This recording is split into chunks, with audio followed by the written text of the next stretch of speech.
Vamos analisar. Existe uma, existe uma disputa clara entre os três maiores bancos do país: Itaú, Bradesco e Banco do Brasil. Competem não só pelo lucro, mas sim por captação, governança, capacidade real de devolver valor ao acionista. Agora, você vai entender quem realmente entrega retorno consistente que só parece. Os três players operam em contexto totalmente distinto. Isso define o dividendo profissional de cada um. Vamos começar pelo Itaú, um banco onde previsibilidade e não é defeito, é estratégia. Operâncias maduras, governança sólida, geração de lucro estável e política de captação disciplinada. Não é o maior pagador do setor, mas é o que menos destrói para quem foca em dividendos constantes, o Itaú e o benchmark. Agora vamos para o segundo banco, Bradesco. O banco que atravessou um ciclo de deterioração operacional, agora acelera a, reper, a recuperação de melhor de redução de ruído, melhora gradual de rentabilidade, execução mais alinhada. Se a turnaround considerar vira uma das maiores assimetrias de valor do setor situation, se falhar, vira trap clássico. Sem margens para a narrativa, é uma base binária, simples e objetiva. Agora temos o Banco do Brasil, a capacidade.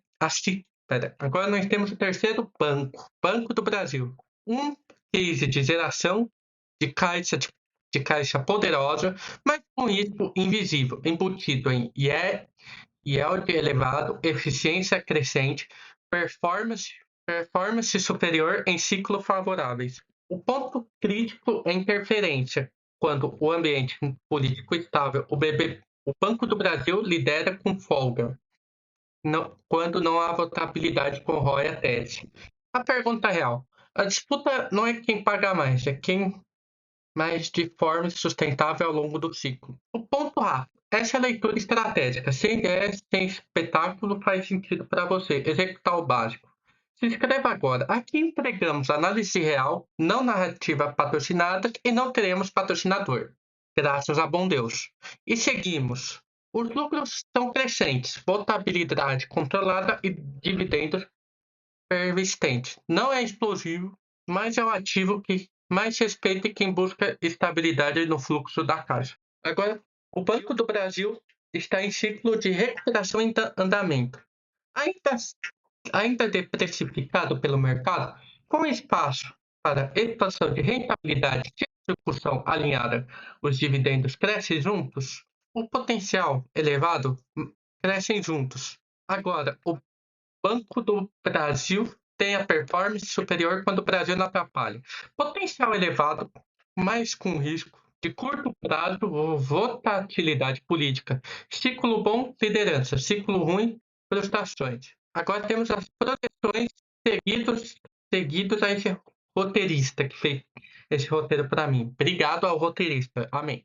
Cenário otimista, juros descendentes, mais juros robustos, dividendos acelerados, e agora temos o cenário base: estabilidade macro, manutenção do nível alto, cenário pessimista, interferência estatal, inadimplência e corte de compreensão de yield. Aqui, o investidor deixa de operar a narrativa e passa a operar a estratégica.